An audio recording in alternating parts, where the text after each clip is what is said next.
જે ક્ષણે વ્યક્તિ બહિર્મુખ મતીને અંતર્મુખ થાય, સંસારમાં પલટાયેલો રહેતો હતો તેમાંથી હતીને પ્રભુ તરફ વળે, તે ક્ષણે એ જીવન અતિ વેગે બતાવી દે છે.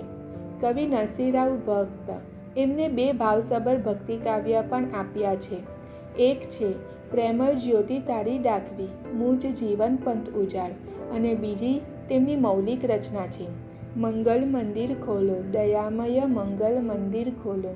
શ્રીજી મનના અલૌકિક સત્સંગમાં સૌ ભગવદીઓનું, સૌ વૈષ્ણવોનું, સૌ ભક્તોનું ભાવભર્યું સ્વાગત કરું છું. મંગલ મંદિર ખોલો દયામય, મંગલ મંદિર ખોલો, જીવન વન અતિ વેગે વતાવ્યું, દ્વાર ઊભો શિશુ ભોળો, તિમિર ગયું ને જ્યોતિ પ્રકાશ્યો, તિમિર ગયું ને જ્યોતિ પ્રકાશ્યો, શિશુને ઉરમાલો દયામય, મંગલ મંદિર ખોલો.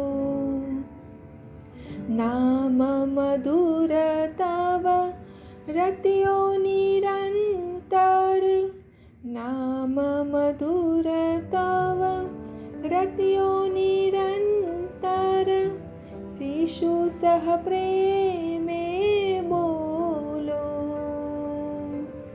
દિવ્ય તૃષાતુર આવ્યો આ બાળક, દિવ્ય તૃષાતુર આવ્યો આ બાળક, પ્રેમ અમીર સદોડો દયામય, મંગલ મંદિર ખોલો દયામય, મંગલ મંદિર ખોલો.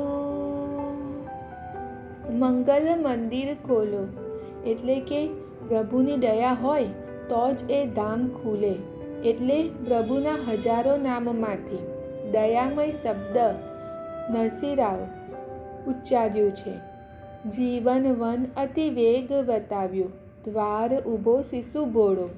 નરસિંહરાવનો નાનો પુત્ર નલિનકાંત ઘણો આશાસ્પદ પણ અકાળે મૃત્યુ પામ્યા હતા, ગુજરી ગયા હતા. તેમનો નાનો પુત્ર નલિનકાંત અકાળે જ ઉંમરે મૃત્યુ પામ્યા હતા.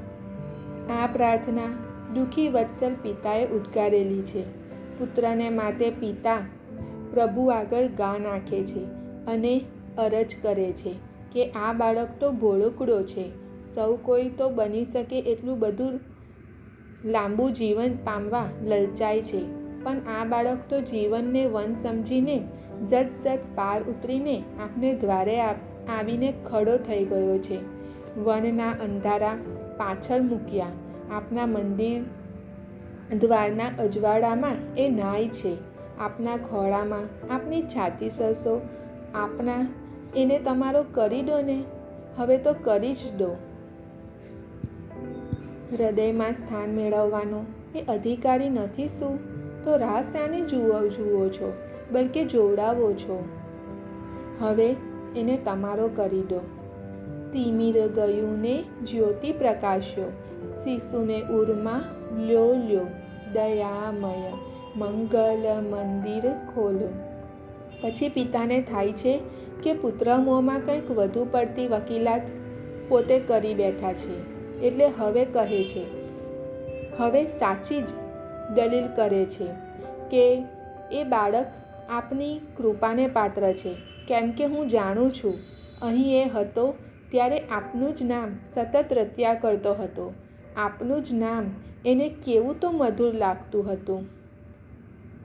નામ મધુરતમ રત્યો નિરંતર, શિશુ સહ પ્રેમે બોલો. અમારું જીવન એ વન જ છે, એમ નહીં પણ રણ પણ છે. વેગથી એ રણને વટાવતા એની તરસ કેટલી વધી હશે.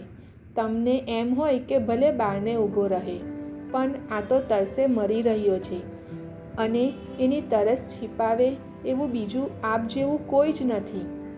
અહીં તેની તરસ અમે તે શું छिपाવવાના હતા? એની તૃષા કશાક દિવ્ય પાન માટે જ છે. દિવ્ય પાન કરવા માટે જ એની તૃષા છે. અને આપના પ્રેમના અમૃતનો રસપાન છલકાવશો જ તો જ એની તૃપ્તિ થશે. એની તૃષા આપના દિવ્ય પ્રેમના અમૃતના રસથી જ छिपाશે. માટે દયા કરો, મંગલ મંદિર ખોલો એવી અરજ ઉચ્ચારી અને બાળક બારણે આવીને ઊભો છે એનું તાદશ ચિત્ર દોરી દીધું.